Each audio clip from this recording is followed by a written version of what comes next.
ni how are we getting shift rolling, help rolling, tunarudishaje nini yetu health nini yetu vizuri, history ya housing kuliendaje.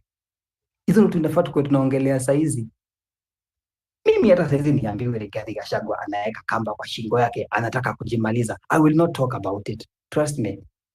Like it's nonsense. So yeah, PP, let us I'm winding up by saying this. Let us not forget who Rigathi Gachagwa is because of this excitement on TL.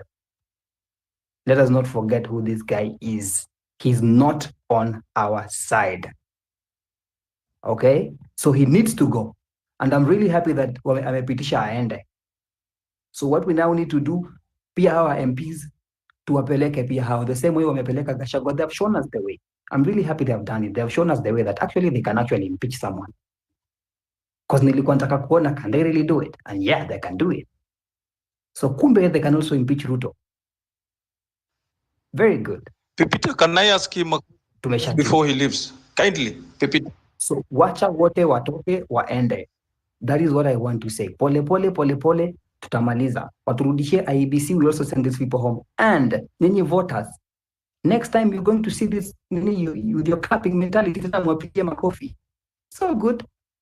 Mtawarudisha tena 2027 because they're speaking your mother tongue and they're telling you how niliwaletea sijui whatever. You rudisha them there and then you expect them to act well. Shall see about it. As me in Siaya, we are waiting for Orengo. And you guys will see. You guys will see what we will do to Orengo, because if there's anyone in Siaya here, if there's anyone from Siaya here, you know very well we are sending Orengo home. If you have brains, we have to send Orengo home. We have to send Orengo home if you're from Siaya. And if you do not send Orengo home again, people from Siaya, you will cry. I'm just telling you for free. If you guys don't send Elisha Odhiambo home, you'll cry. So kaeni mkijua hivyo. Msikuje kulia baadaye, this is the most stupid parliament. We are the ones who are making that parliament. And yes, we have democracy, but we are misusing that democracy by sending idiots to parliament. By welcoming them back after they have done nonsense in parliament, tunawapigia makofi tukienda kuomba pesa kwa boma zao. Me, I see the way people line up pale kwa Elisha asking for money. Mnamuita kwa matanga wapatie pesa. We are the ones who are cultivating this parliament iko hivi stupid, and it's high time we own up to it. That's what I want to say. Thank you, people. Okay, thank you for that submission. Jamiel, niliona Rasjini kama alikuwa na swali. Ladies and gentlemen, I think if you have requested the mic, you'll have to restart your app and come back to the mic, because I can't get any other more requests. And of course, we've been live here from 10 a.m. tukifuatilia tu history ya impeachment. Finally, 281 members have agreed with Mwengi Mutuse that Rigathi Gachagwa should not be the deputy president. We are going to Senate. But right now, what do you feel about it? Rasji, you had a question? Yes, Pepita. Very interesting. And is it Jamil? Jamil has boots, ameleta kitu ingine very interesting. Now, ameongea kuhusu the Kenyan electorate. This is not we should let Gachagwa sink. And I agree. Gachagwa does not subscribe to the kind of politics and leadership I think the country deserves and wants. That one we are in full agreement. The only thing that we are questioning the independence and the thinking of the framers of the Constitution. What we are seeing is that is a deliberate use of the Constitution and using institution to rubber stamp decisions that are reached by the executive, ama mtu akiamua ataki mwingine anatumia. Tuna agree sisi wote, Gachagua doesn't. But if we will have a culture of hounding people out of office basing on our own interest and not the interest of the public, because Gachagua outside has nothing to do with, because if even Leo Gachagua vile ameenda, will it help anything in Adani? No. Will it help anything in Shif? No. All those things that pertain mwananchi are not. Now the second, just to land, I was just responding to Jamil. He has talked about the ABC. As we speak today, the reason why the MPs are acting with such impunity in Parliament is because William Ruto has another card in store. There is a deliberate effort to extend the term limit of the president. And when the term limit of the president will be extended, it means also an extension term of the legislators, the MCAs, the governors. So as we talk today in a country, as much as tunaongea kusema we are tackling, we have one enemy, let us remember, William Ruto sahi, he has to make sure all the leaders, the so-called politicians, live well, they are financed well, and everything. Kwa sababu those are the only people that will guarantee him a second term. Mimi na wewe hatuko hapo hivyo, and that's why you see there is a very deliberate effort kuhakikisha IEBC haijakuwa restructured. All those are just deliberate efforts. So PP, just look on that. I was responding to Jamil on that question of the IEBC.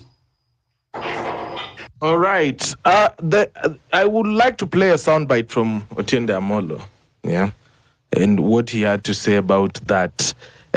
Also, I don't know if you can see me. I see about 14 requests, and I can't even see who that is requesting. So I don't know if I should restart the space. What next here, because I can't get no new speakers onto the microphone. Will you guys come back? Make sure you follow me so that you can see the notification. Yeah, make sure you follow me at MCP Peter first before we restart this space. Yeah, because I see some guys are writing on the comment section, give me the mic. The people were telling me there's the mic. Let me give it a drop and start. And of course, yeah, because I also want to hear from new speakers.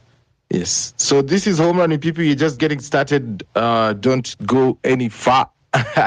Let us restart this space. I have time. We have time. Wacha nikunywe maji tuanze. Right now, just make sure you're following me, and you will see the notification right now. It's just a stop and start, refresh and go. Let's go.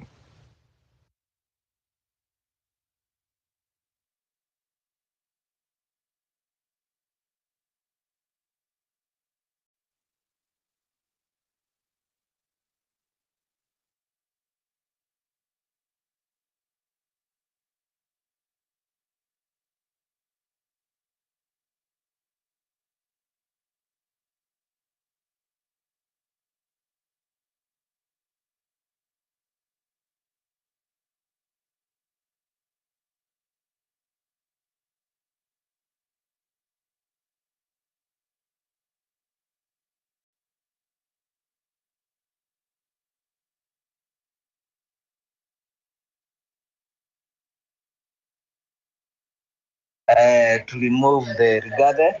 One thing nimesikia, even the argument is the lawyers of the deputy president wakisema like public participation ikufanywa venye ilikuwa inafaa, watu wakupewa enough time to kupata hiyo chance ya kufanya public participation, wakupewa enough time ya kuaddress, sio kuambiwa itakuwa date fulani. It was very rushed. The second thing, the public participation ilifanyika before the deputy president express aseme shida nini, aseme hoja zake na parliament iseme shida ni gani na gani. So then we have the public participation, then the parliament do the necessary. And kitu ingine nani Rigathi have a tough time besides anapigana na the big fishes, that's UDA and Azimio, you know. Kiangalia ni kama wameshikana wote pamoja. Kiangalia mtu kama Janet Mohammed saizi, he's not the same person we used to know, the person who used to stand with the truth. Tumeona venye ana argument zake. So Rigathi akona hard time hata akienda kwa Senate. The only option he have, tukiongea fact, that's the fact, it's judiciary. That's the only hope he have.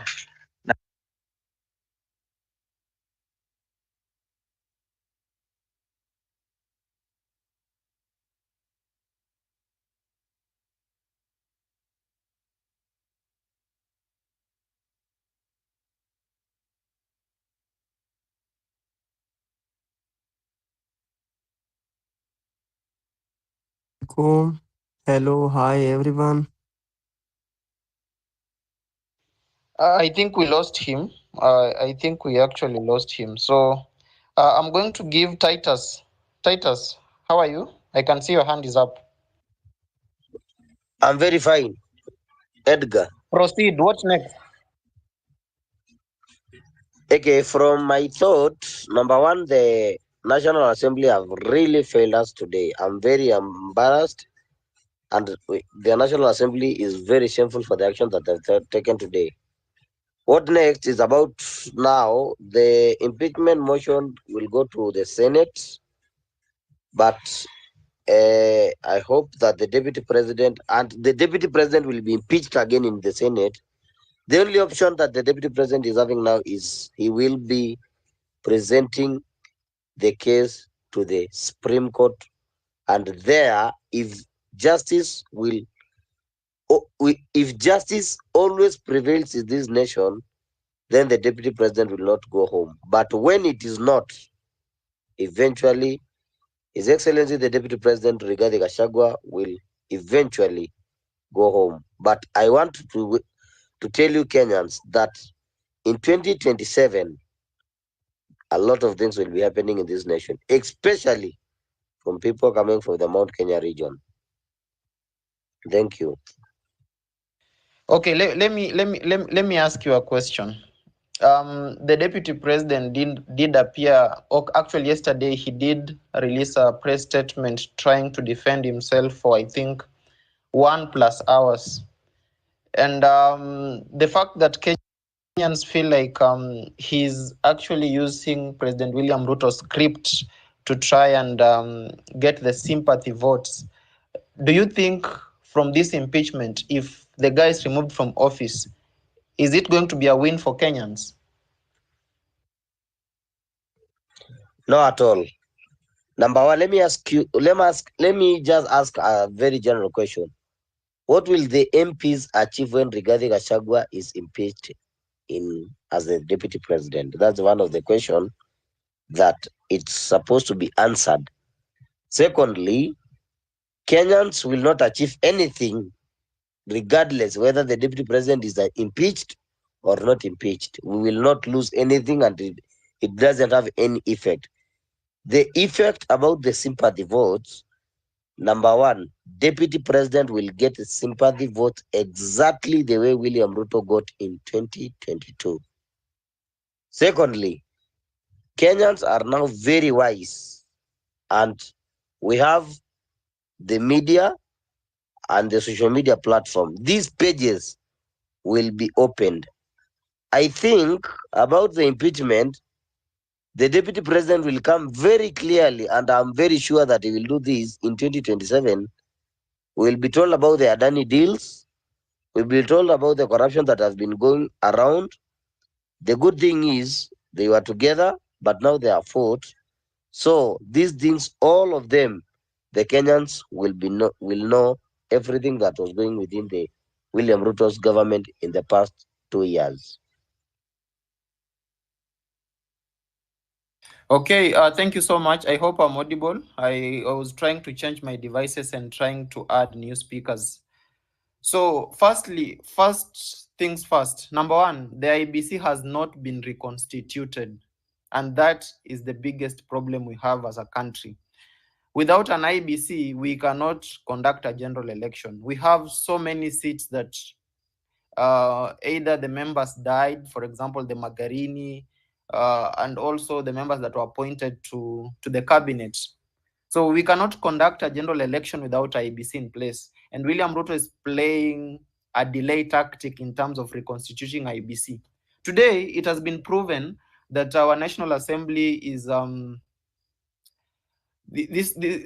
can I say our National Assembly is easily bought? Because I mean, if the allegations that William Ruto gave these guys money is true to come and vote, and they have voted in favor of removing DP Rigathi Gachagua, it means we are in a crisis as a country. We are in a crisis as a country.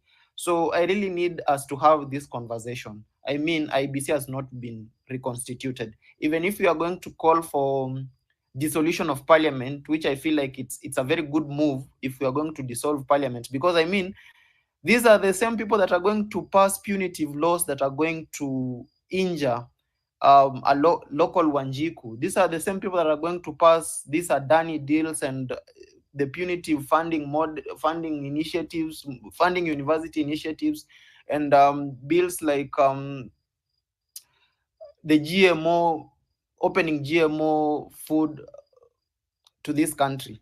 So I just want to have us to have a conversation. I mean, it's not that Rigathi Gachagwa is a saint, is far from being a saint. Rigathi Gachagwa is as corrupt as William Ruto, even much more. So I'm going to let in Joanne. I don't know if I'm speaking you. I'm pronouncing your name well. John Jenga. John Jen. Okay, thank you. I think what's happening in our country currently, it's a huge disappointment to us as citizens, and I don't think it's what our parents ever envisioned, because when they were passing this constitution in the year 2010, because if you look clearly, we're in a situation that we can. I think we can salvage ourselves, because we are calling for the dissolution of parliament. By who? By the president. Is the only person who can dissolve it.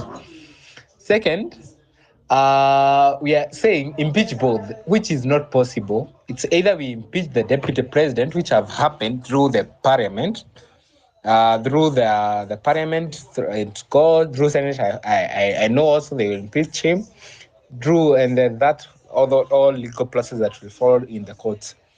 But what is important for us to note as young people is that where we're starting is that we don't have numbers to impeach the president Ruto Hatoki, so he's there.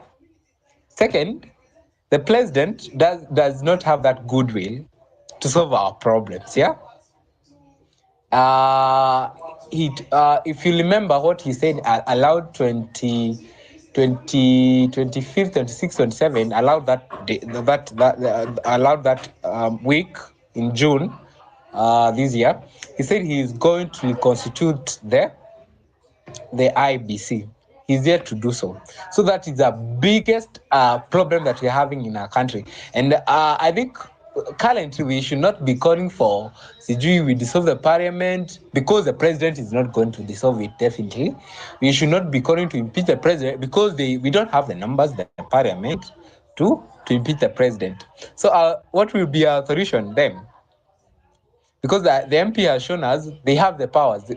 Currently, they have the powers more than us. And the public participation part they were just doing it for PR or for formality to show that that they indeed did the public participation. I think today, if we decide we want to solve our problems, there are two great things that we can do. First is to call. Is not to call, just calling. You can call. Is to push, and even to do demos, yeah, serious demos like we did on 25th, to call President Ruto to appoint the IBC or reconstitute the IBC within the next maybe 1 month. If we have the IBC, then we can try, hoping we can to push for a referendum.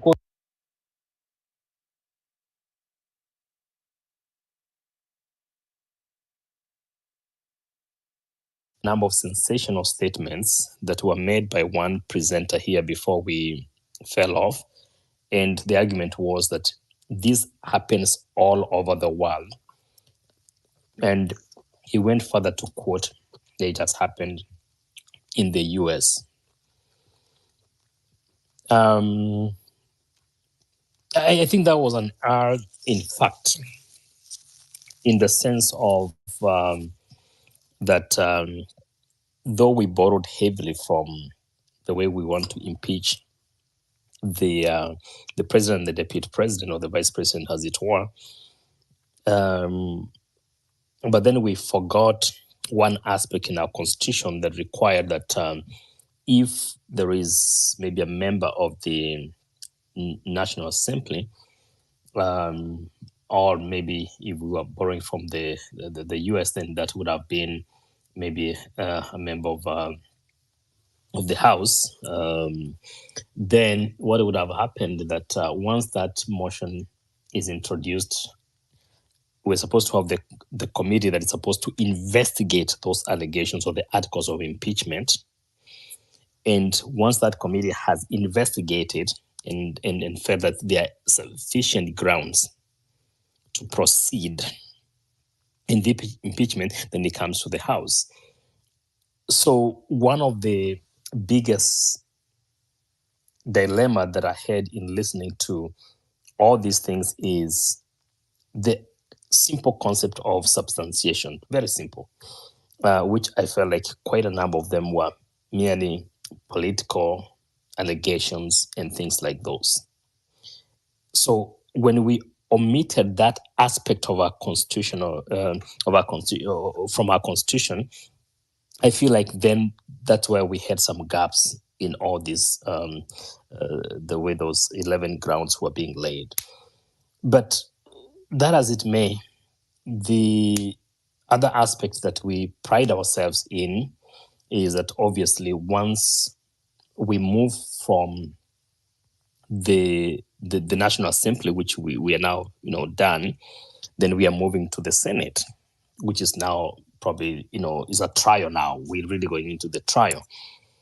And then we omitted another key element.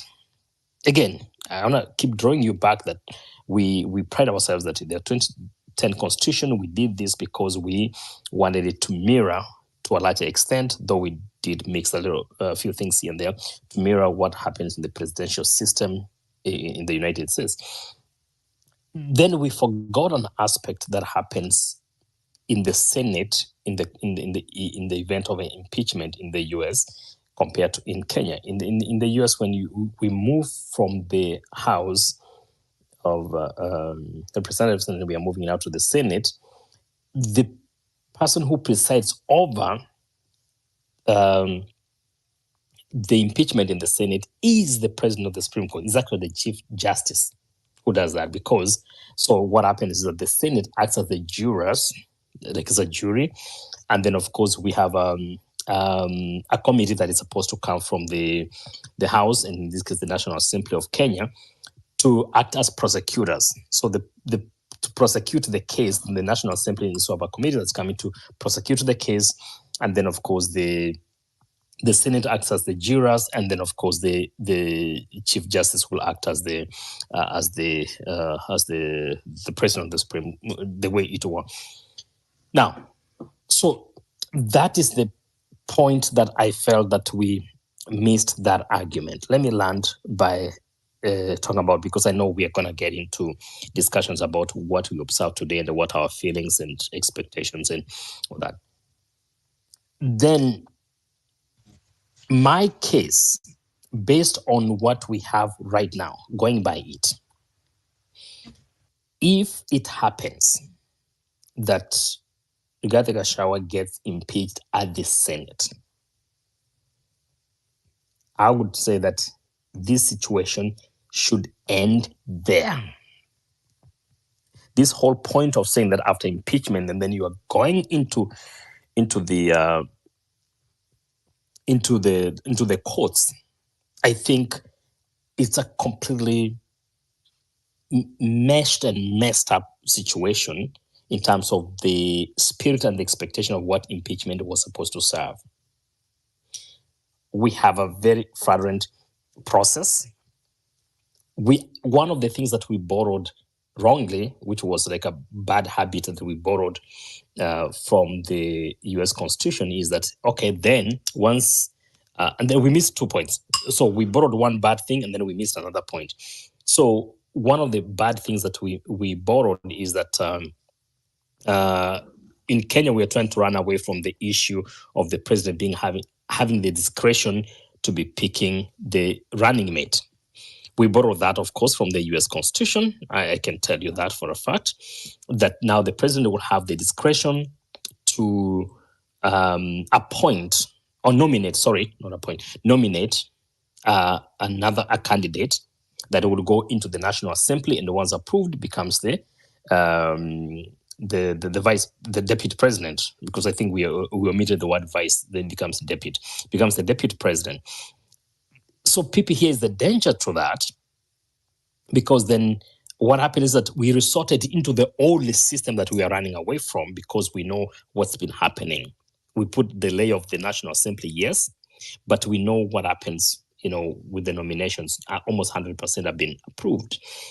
But then we missed the second part of the Constitution we are trying to borrow from, that the requirement was that if you get approved in the National Assembly, you still need to be approved in the Senate, according to the US Constitution. Now, the piece that we completely messed up is where we agree that once, let's say, Gachagwa is impeached, and of course goes to trial in the Senate and is confirmed, the impeachment is confirmed, because really they are going to confirm the impeachment. So once that is confirmed, then the argument is that he cannot, is barred from holding an office. Now, we omitted another important aspect, because the Constitution we are borrowing from requires that there has to be a separate vote whether this person now needs to be barred from holding office. But automatically here, what we agreed is that, now that you have been impeached, automatically you are barred from holding office. So the gaps, the misses, the hits, and all here are causing so much confusion, to the point that the threshold, the investigation that is supposed to be carried here is causing a lot of mess. But 1 minute, justice for all. All right. So that's it. I learned. Thanks. Appreciate it. All right. Yes. I wanted us to have, first of all, some opening remarks before we get down into the grounds, because we took a lot of time with Mwengi Mutuse reading through the grounds.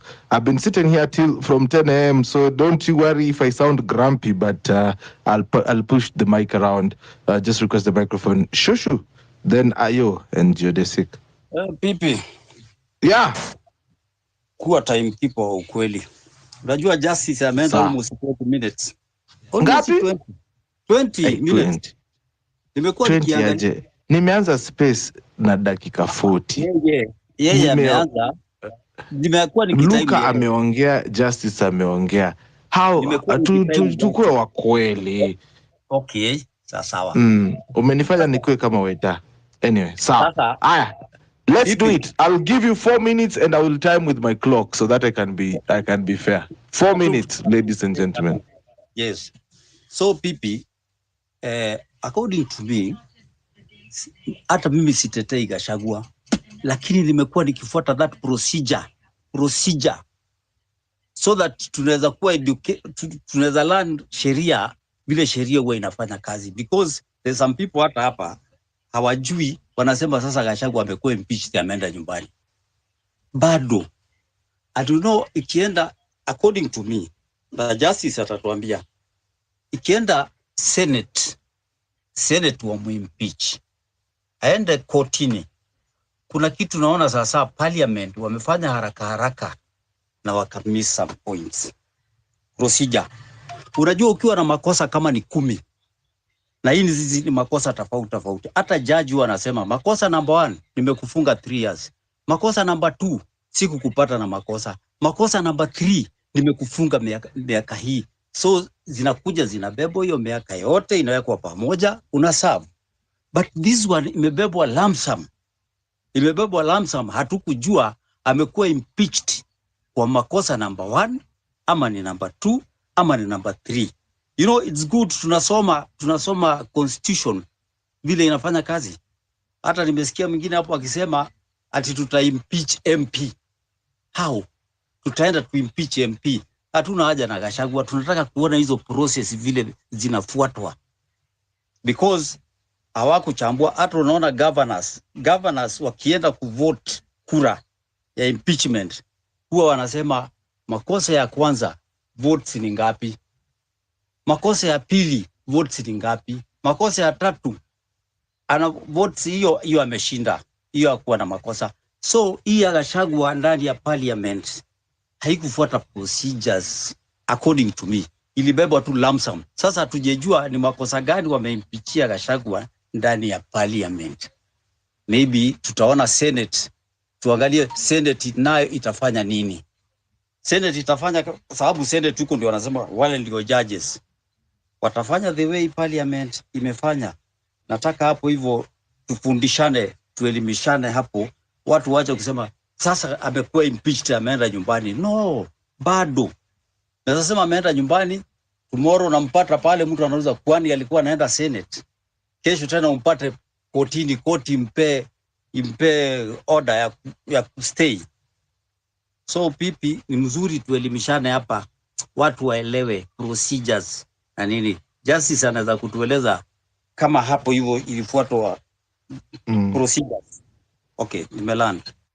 I will also want to ask for somebody who is versant in constitutional law to request the microphone hapa hivi aweze kuja kutuongelesha, because I feel like we also need to hear from a law expert. And of course, Justice will be back on the mic a few minutes from now. Huyu ameenda on time, hata tujaona ametumia dakika ngapi. Thank you so much, Shushu. You used about 3 minutes to submit. Okay, sawa. Nimeona.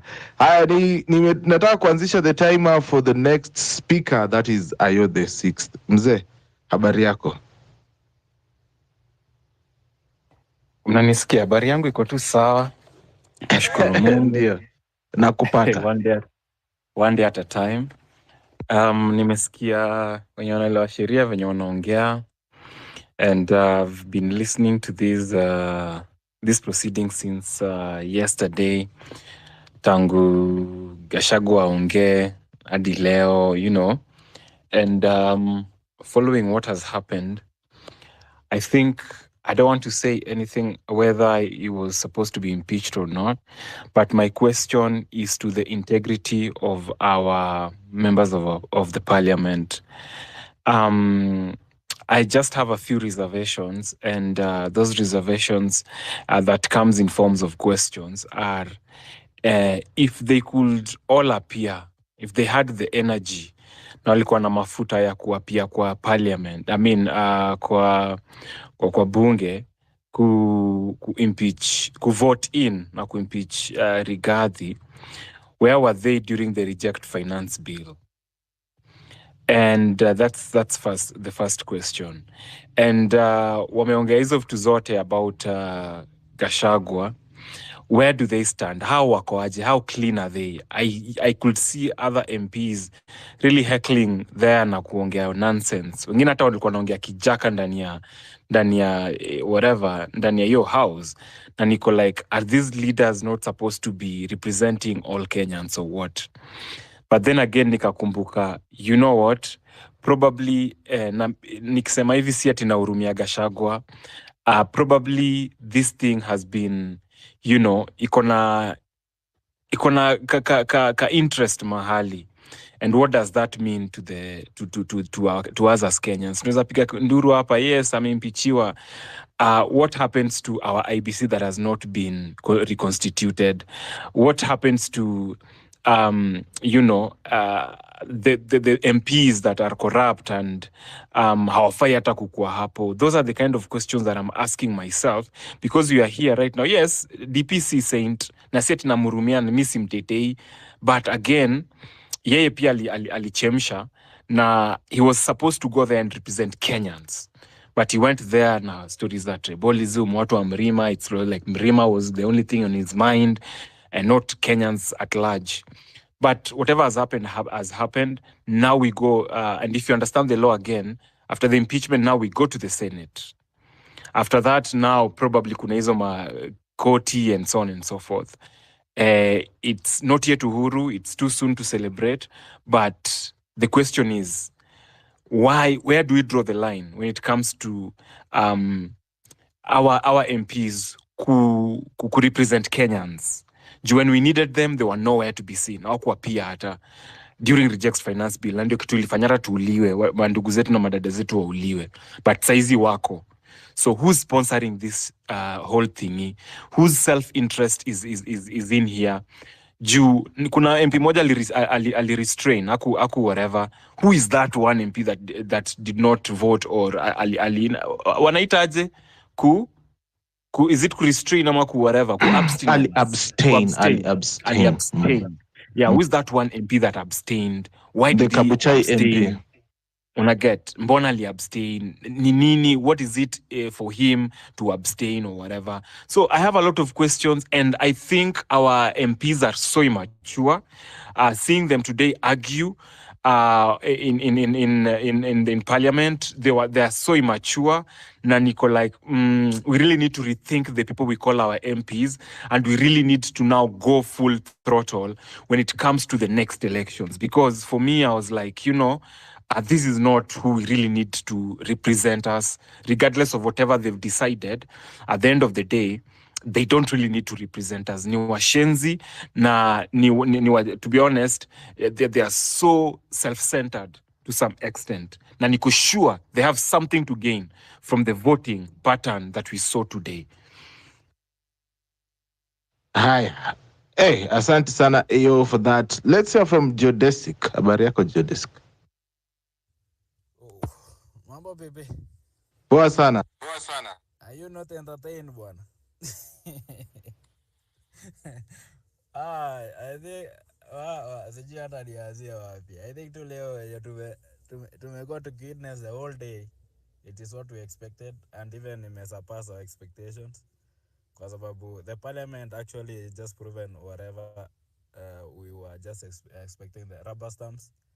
It's not even hakuna mtu anatetea Rigiji. Rigiji alimess up from a very long time, from wakati aliingia tu power akaanza ukina Uhuru whatever. So alimess up, alafu pia rhetoric unge believe like wakati alikuwa ana held function, it's all about 90% ilikuwa central actually. Unge believe like ilikuwa deputy president, a figure of national unity and stuff like that. So basically alimess up long time ago. Now, if we are really to kill the snake, you must start from the head. Si hadi upige shingo alafu useme, hey, maybe itakufa. So the snake is still alive, I think so. Kwa sababu all those accusations wamemwekea Rigiji, kuna watu wamefanya more worse than that. It's not that we are chasing the lesser evil ama kitu kama, lakini evil is evil. Yeah, pia anafaa kuenda hata by the is good kwa sababu ni evil. I think ataenda Senate akitoboa kama the figure, the hand behind the parliament.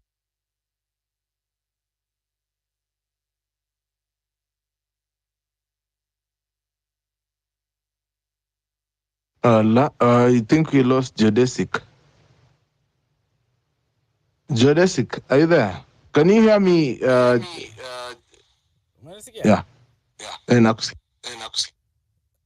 Well, I don't know. Maybe connection.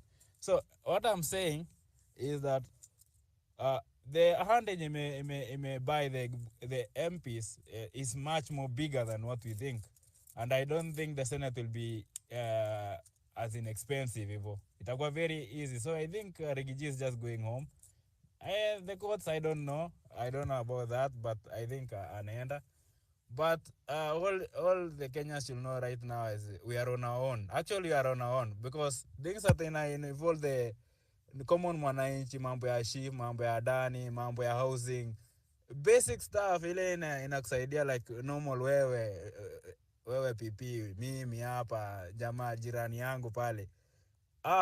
Wote wanakwanga absential of the house, hata by the way hataki kuiongelea, lakini things that really involve them because it's a political power play at hand.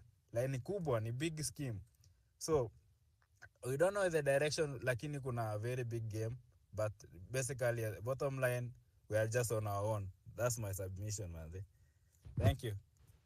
Okay, thank you for that, Geodesic. We are here. We're just trying to figure out what happened today. Of course, we were not involved. Hata ile mliona kile ili happen, watu walienda kufanya public participation, and then some of us had to stop chairs with our heads.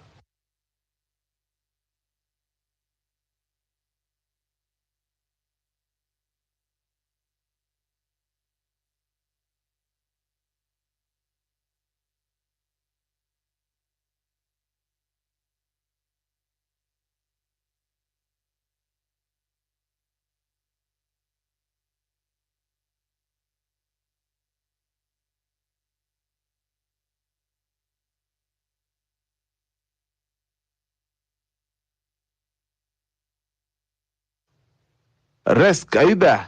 Can I don't know kama nimepotea. Yes. Thank you very much. I am there. Right. Let me say this.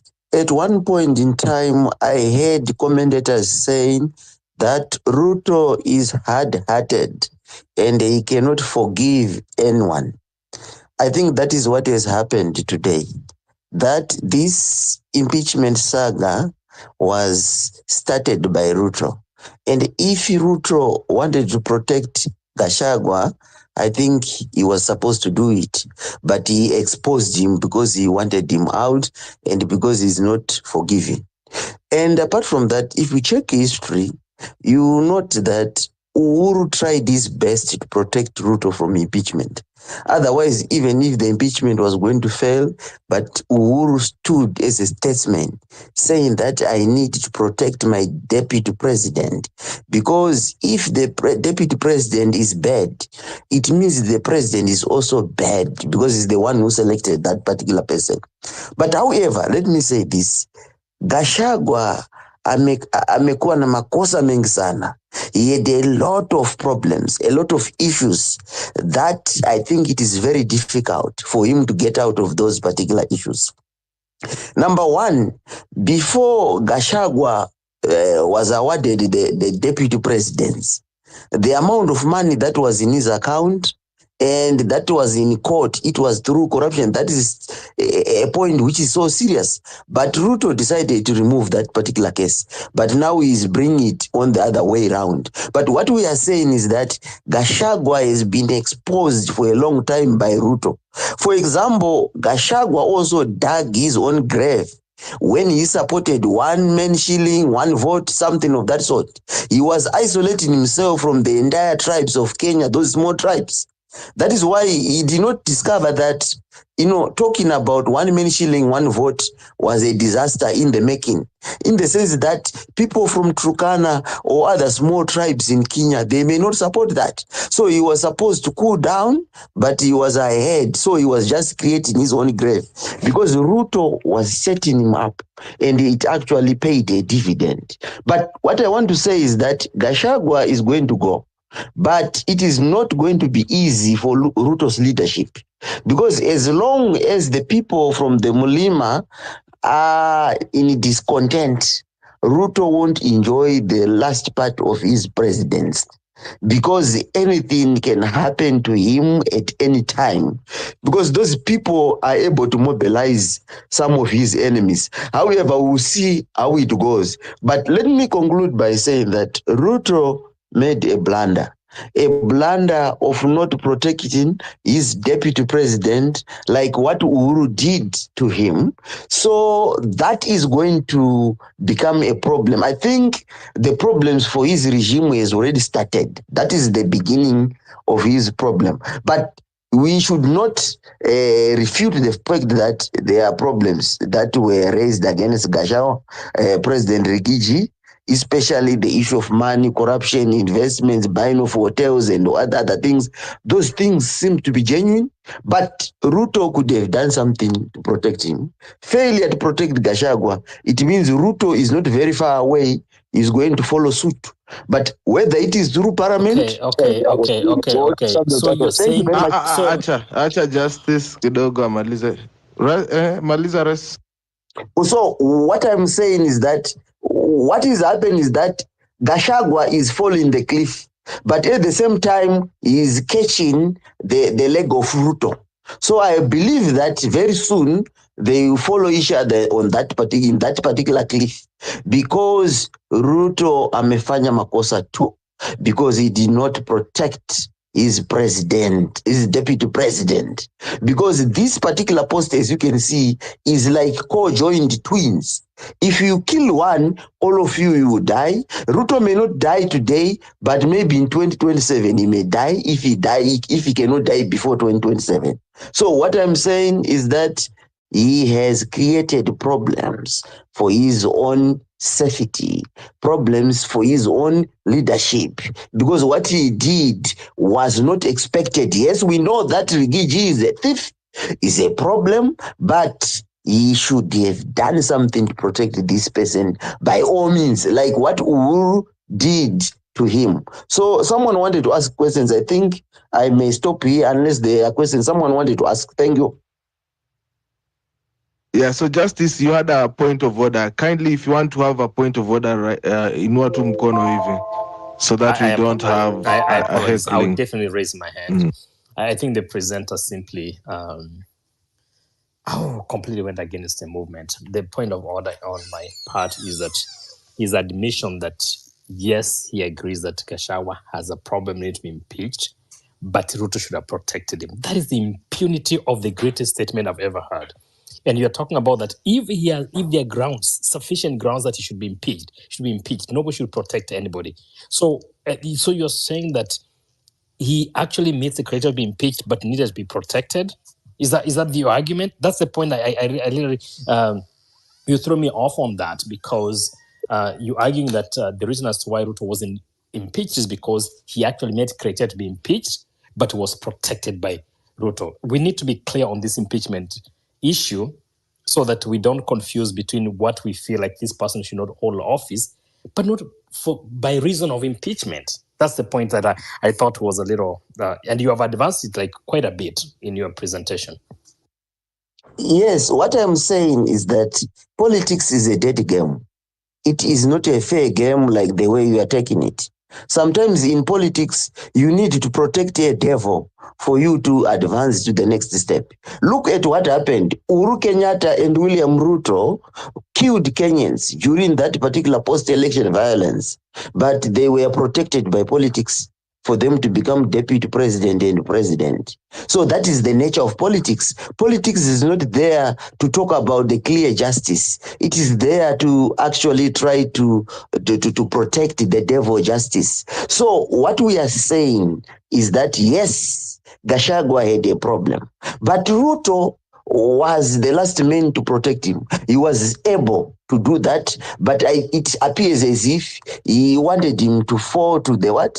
To the trap, not knowing that the way Gachagua is falling is the same way Ruto is going to fall. So what we are saying is that we are agreeing together that yes, Gachagua was bad, but this particular kind of impeachment is bringing darkness into his politics, because we don't know what is going to happen. Ruto is also not clean. I think you should know that. That is the same situation that is actually taking place. So for him to remain in power a bit without problems or commotion, he was supposed to protect the Mulima a bit. So the way he is touching Gachagua is touching the Mulima, which is going to be a difficult thing in his politics. So just watch the space and see how things are going to work out. Gachagua is going to go home, but Ruto already he has soiled his image within the Mulima people, and possibly he may not reach this 2027, or he may reach there, but it may be difficult for him to to pass through. So just watch the space. But I'm not saying Gachagua was right, he was wrong, but genuinely Ruto was supposed to call him down, stop the impeachment, and then sort their house in order secretly. Possibly everything could be okay with him. Thank you. Hi, I don't want to let it roll around before we go to all things and then Gimuka. Request the microphone if you can. If you feel like, if you see that I've not seen your request, kindly refresh and come back to the mic. This is Omani Pipi. All things, how are you? Nungari, unmute your mic if you can.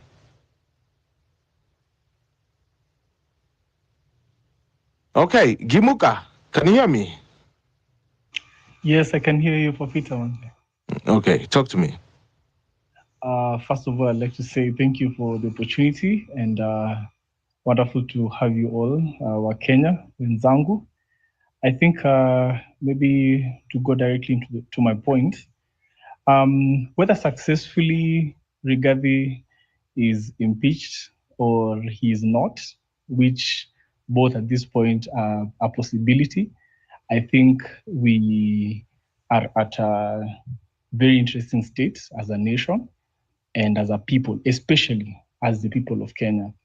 From my own perspective, I believe, or from what I observe, that all this is drama, and it is concealing things that actually are the main issues that we have as a country that we should address, including even dividing the movement and ruling. And I see a group of people that would go to all extents to ensure that they maintain the status quo. Okay, so they would even, the policy, not policy, but as they say, if you can't beat them, join them, which I believe is something they did at a very early stage, and a good part of the nation has fallen for it. This is again my personal opinion. One of the greatest voices that is really really coming up for me, I think it's a hoax, still the government. And I know they would go to all extents to just be at a point where they can control the masses. So I see all this drama around the impeachment and others like the abductions and the arrests. At where we are as a country right now, when you hear somebody is abducted or arrested, somehow there's a feeling of those are our people. Those are people for the people, And when people are being treated nicely, people are enjoying, we quickly associate them with, those are the people in government. So I see a serious reverse psychology that is happening, and it is in a bid to cleanse the system or buy time or waste time so that things pass. I was so saddened, Banze, the other day on a message, you've been moved to chief and all this, and I don't know what else, is going to happen while we are debating all this stuff. The reality is, if Rigathi is successfully impeached, he's been sacrificed, and of course we see the disadvantages of that. Somebody said earlier, he's going home with the monies, he's going home with all those things. Now, if he's not impeached again, then the game plan still works for them, because the way they work is that the system doesn't care about people. It's about the common goal, the interests of the system. So the big question is really, who are we dealing with? What are we dealing with? What's the monster that we are dealing with? And I believe what we have as a country today, which maybe now brings me to my landing point and my call to all of us to be very alert and vigilant. If you have a voice, those of us who are good legally and everything, let's not assume that so-and-so is speaking for us. If you know how to do what needs to be done so that things are corrected, let's educate ourselves and do the right things, because these guys are hell-bent to protect their interests at whatever cost. If it will mean let them join us and be the Gen Z voice that we are hearing, they will do it. They will do it. They will do it. And which I believe kidogo ni kama they have succeeded. I mean, the rate at which naona the people who really started the revolution and stuff, they're being knocked down left, right, and center. And like a particular voice is rising like it's the voice for the Gen Zs, never really speaking concerning the other larger team and all that. Like it's seemingly for the people, for the cause, but also like a stumbling block at the same time for the same cause. And I believe all these things are playing together. All these things are playing together to waste the people's time, to conceal what is really happening, And at the end of the day, these people gain. I mean, if Rigathi goes home and he goes home with his millions, I mean, he has nothing to lose, you know. And what if he's also connected with other things? The other thing that I wanted to bring up was, I think there's a greater hand than what we see. All this is, I would say, is my conspiracy. A conspiracy would only need to be proven wrong, you know. So I think there's like a bigger hand somewhere, a greater interest that is being served by, I would call it, for lack of better words, a greedy sort of leadership that would that do not really care for the livelihoods of the wananchi, and so they are so quick to serve their masters. I wonder, our minerals, the great value that we have as a country, people out there know how wealthy we are, and it's like we don't even know how wealthy we are ourselves, you know. And you see how they have really serious interests in our lands, in agriculture, and all these things, these sort of controls and stuff. I wonder, could these people be, really pushing stuff? I wonder who benefits. Is that my time out? Yeah, you can land in 1 minute. Wacha nikuwe kama waiter. 1 minute. Thank you. I wonder who benefits the most with something like an extension of 7, a change from 5 years to 7 years. I mean, we've suffered with regimes that 5 years. How much more would we in regimes that 7 years? And the leadership, they don't suffer. It's the people that suffer. And while we suffer and they gain, it's actually at our own expense, at someone's gain that we do not know who they really are. So I think it's a call for us. They say, do not awake the sleeping giant, but it's like the sleeping giant is waking up. Africa is rising, Africa is waking up, and it's like they're in a rush, you know? So maybe we can look at that sort of bigger picture and be vigilant for ourselves as a people. Do not assume. Do not quickly join huyu ni wetu, sijui, sorry to say, but Morara ni wetu and all this. Man, if you agree on a few things, agree on those things from, you know, informed points of view. If you guys are going to court, maybe to say, let us all go there, let us do the right things, let us follow the procedures, because these guys, they don't respect the constitution, at least to the extent that tunajua, and they can also use it to their advantage, like they have used it right now. It's for their convenience of sorts. So my call to you all, as you have always been, as we have always been, let's continue to be vigilant. These guys would love it when we are weakened, when we are divided. That's where they thrive. One thing they know, if we are united and we have over solid front and we are determined to a cause, there's no force that is greater. The greatest forces in this world is the people, fire, and water. If those are things you can't go again. Sorry, I think let me just close that. Thank you so much for the opportunity. I appreciate it. Thank you for that, Gimuka. We'll be going back to you guys in a few, but I want also to hear from the new speakers in the form of Nyaradue, Ian, and Paul. Nyaradue, how are you doing? I'm okay, Peter. Today I'm really mad. Today I'm really breathing fire. I am so disappointed with this parliament, because I want us as Kenyans to first look at the precedents we are creating for the country and for our constitution. These constitutional offices are not jokes.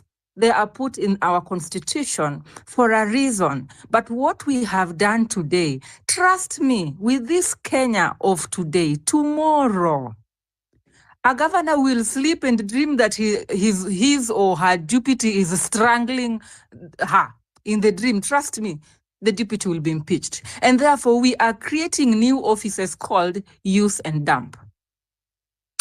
These deputy offices in Kenya are constitutional and must be respected. You people, you will agree with me today. It is obvious that the political class have the luxury to prioritize their fights over our challenges as a people. And you know, this arrogance to the people is not going to end well. If our economic situation is not addressed, we are not only heading to economic collapse as a country, but we are also going to heading towards collapse of law and order as witnessed today. And I plead with all of us in here, those who love this country, we must continue pressing for the departure of this government at the earliest opportunity. And as a country, by the way, I don't like Gachagua. I don't like him. The way he's, when he got in office, his utterances were just off for me. But truth be told, as a country, we need to develop a culture of fairness and justice, regardless of the subject under scrutiny. From the allegations, the politicians that Kitui MP brought, if you look at, if we were offering honest judgment, then surely those are not impeachable offenses, if you ask me. I stand guided, I stand corrected, but I feel whatever the 11 were not really impeachable, because for me, they sounded more like gossip, according to how Gachagua substantiated his evidence vis-a-vis the MP. And look at the way the speaker behaved. Oh God, the speaker was openly biased. And by the way, he erred by allowing MPs to act just like some lynch mob. They engaged in merciless character assassination against the DP on issues that were not even part of the motion. The DP in himself had no mechanism or even opportunity to respond to this allegation. And so for me, I felt this was more of character assassination of our DP. And therefore, as I conclude, I feel that as a people, let us send this government home as early as yesterday. We cannot continue like this, and this disregard of the Constitution is going to hurt us more, because we are going to devolve, what is it called, dictatorship, from the national level to the county level. That is to say, we are removing leaders from human to animals. I rest my case. Thank you, Pipita. All right. Thank you, Nyaradue. You kept it under 4 minutes. That is commendable. Ladies and gentlemen, this is Home Run PP. It comes to you each and every weekday from 4 p.m. all the way to 9 p.m. East African time. But for the past 2 days, that is yesterday and today, we have been at the National Assembly, of course, following up on the impeachment motion against Rigathi Gachagwa today. And we have been here for a long time. And yesterday we were just preparing for it, and we ended it at midnight. Hey, Manieka high press. What am I paying for, guys? Are you trying to tell me something? Anyway, today we're also trying to at least get more opinion and, of course, more people speaking to us. What do you feel about that impeachment? Does it mean something to us? And, of course, what does it open to us? Of course, our show is supported by you, the listener. If you like what I'm doing, there's a tip jar line. 0721948229 is the number where you drop in your support. Ian Joroge, how are you doing? Ian, are you there? Pipita? Yes. Can you hear me? First of all, I want to greet my colleagues there.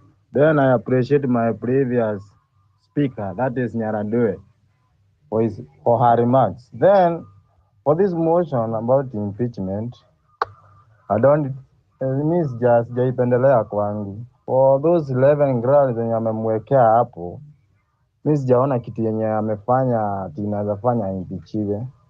Then, for the Speaker of the National Assembly, that is Moses Wetangula, hapa mimi pia nimeona hajafanya kweli.